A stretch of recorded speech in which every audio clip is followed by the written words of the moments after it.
टूटते टूटते इंडिया गठबंधन का वजूद बचा रह गया। पटरी से उतरी गाड़ी भी वापस पटरी पर आ गई। उत्तर प्रदेश में अखिलेश और राहुल में बात बन गई।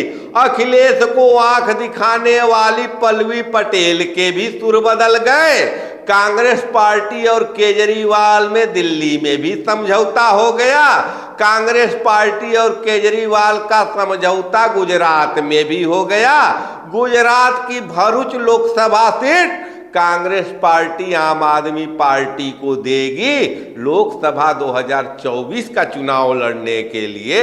लेकिन उत्तर प्रदेश में इंडिया गठबंधन का साथ छोड़कर निकले जयंत चौधरी 10 दिन हो गए, अब वहीं तक एनडीए में नहीं पहुंचे।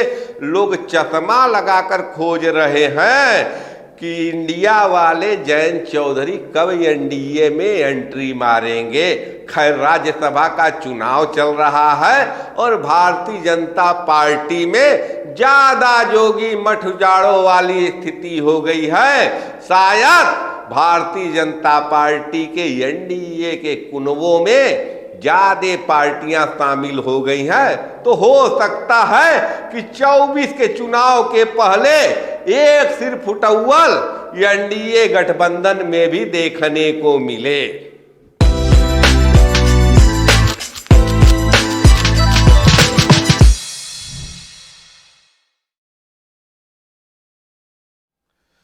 नमस्कार, मैं पंकज कुमार सिंह और आप देख रहे हैं खबरों के खिलाड़ी।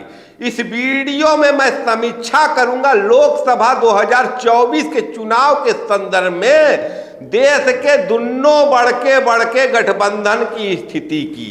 पहले इंडिया गठबंधन की चर्चा कर लेता हूं, जिसमें सरफुटअव्वल की चर्चा बड़ी लाइमलाइट बटोरी थी। टीवी मीडिया में हर चैनल दिखा रहा था कि इंडिया गठबंधन टूट गया। हाँ, टूट गया। इंडिया गठबंधन के रचयिता नीतीश कुमार गठबंधन छोड़कर भाग गए। उत्तर प्रदेश में बड़का सहयोगी रहे अखिलेश के जयंत चौधरी भी भाग गए। चर्चा केजरीवाल को भी लेकर हुई, चर्चा ममता बनर्जी को भी लेकर हुई। ममता बनर्जी कह रही है कि हम पश्चिम बंगाल में अकेले चुनाव लड़ाएंगे। केजरीवाल के भगवंत मान भी कह दिए कि पंजाब में आम आदमी पार्टी अकेले चुनाव लड़ेगी। जब अकेले सब चुनाव लड़ेगा तो काहे का गठबंधन? तो सरफुटअव्वल है तो टीवी दिखेबे करेगा। लेकिन उससे भी बड़ा सरफुटअव्वल की स्क्रिप्ट लिखी जा रही है, कहानी लिखी जा रही है। आई कहानी लिखी जा रही है एनडीए गठबंधन में। इंडिया गठबंधन तो जैसे तैसे उत्तर प्रदेश में भी फार्मूला फिट हो गया, दिल्ली में भी फार्मूला फिट हो गया। बंगाल ममता जी अकेला झेलेंगी, तमिलनाडु में स्टालिन का ही राज है, केरला में भाजपा हैया नहीं है, वहां इंडिया बनाम इंडिया की लड़ाई है। महाराष्ट्र में शरद पवार उद्धव को पहले से तोड़कर भाजपा नंगी की हुई है। अब तो कांग्रेस का सहारा है ना। कांग्रेस के नेता अशोक चौहानों को खींच ली भाजपा। तो भाजपा जो इतना बड़ा कुनबा अपना बनाई है, तो अब भाजपा की स्थिति एनडीए की स्थिति है कि ज्यादा जोगी मठ उजाड़े। ओम प्रकाश राजभर उत्तर प्रदेश वाले पियरका चच्चा का अलग स्वैग है। जयंत चौधरी भी इंडिया गठबंधन से चले तो थे एनडीए में जाने को, लेकिन अब वही एनडीए से हरियर की झंडी उनको दिखाई नहीं गई। अब वही उनको हरियर की झंडी का इंतजार है। मंत्री बनेंगे कि राज्यसभा के कोटे से केंद्र में मंत्री बनेंगे, ये सब बाद में होगा।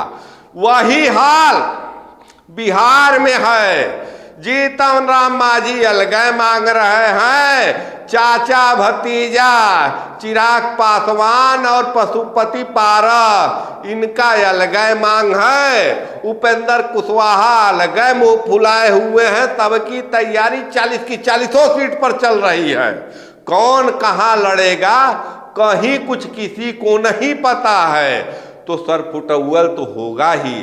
सरफुटअव्वल एनडीए में होगा महाराष्ट्रों में अजित पवार की एनसीपी है, एकनाथ शिंदे की शिवसेना है, और उसी में भारतीय जनता पार्टी का ये अपना स्वैग है, अपना वोट बैंक है, अपना वजूद है।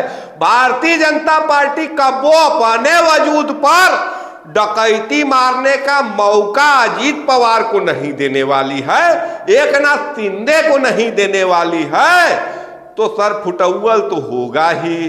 कहीं न कहीं अजीत पवार को महाराष्ट्र की राजनीति में शरद पवार की जगह लेनी है, और एकनाथ शिंदे को भी तो बालासाहब ठाकरे बनना है, शिवसेना चलाना है, तो उनको भी तो सीटियां चाहिए। तो तलवारें तो आपस में भजेगी, भला टीवी दिखाए या अंदर दिखाए या अंदर खाने मुक्केबाजी चल भी रही है, किसको पता। काहे वहीं जयंत चौधरी को उत्तर प्रदेश में हरियर की झंडी नहीं दिखाया गया, काहे नहीं घोषणा हुआ कि नहीं जयंत चौधरी आ गए हैं एनडीए गठबंधन में। इंडिया छोड़ दिए हैं, जयंत चौधरी कहे हैं, लेकिन भाजपा नहीं कही है अभी तक कि जयंत चौधरी एनडीए में आ चुके हैं। तो यहां एक तरफ लड़ते भिड़ते गिरते बहराते इंडिया गठबंधन अपने एक आकार को बना ली है। अब निश्चित रूप से कुछ और नेता हैं जो पलटी मार कर इंडिया गठबंधन का साथ देते हुए दिख जाएंगे। राजा भाइयों पर बात चल रही है कि राजा भाइयों अखिलेश से मिले, हालांकि राजा भैया योगी आदित्यनाथ से मिले, लेकिन भाजपा कह रही है कि प्रत्याशी आपका सिंबल हमारा। भाजपा क्या करे, सब तो भाजपा के ओटवा पर चुनाव जीतना चाहते हैं, और चुनाव जीतने के बाद भारत की पॉलिटिक्स में कौन पार्टी किधर पलटी मार जाए इस बारे में कुछ नहीं कहा जा सकता है।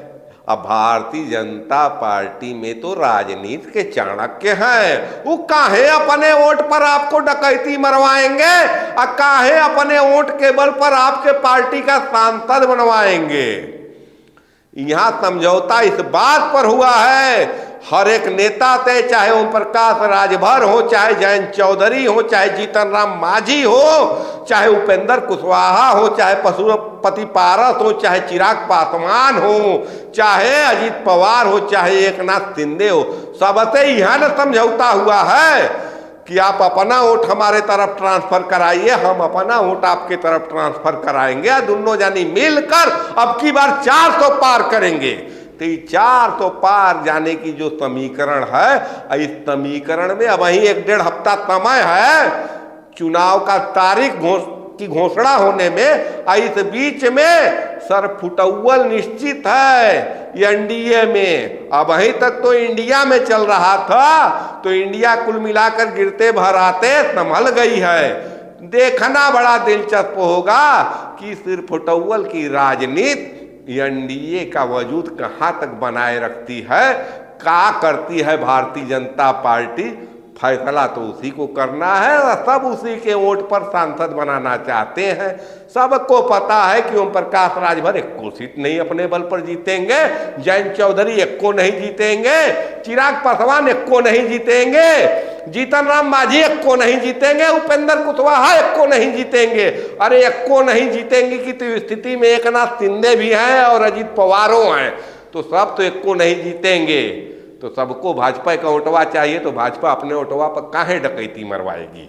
अब देखना बड़ा दिलचस्प है कि सर फुटौल होता है या टेबल की मीटिंग पर एक फाइनल लिस्ट आती है, और वह होगा फाइनल लिस्ट आएगी, हर कोई सिग्नेचर करेगा भाजपा के लिस्ट पर। किसी की स्थिति ऐसी नहीं है कि वो भाजपा को आंख दिखा सके।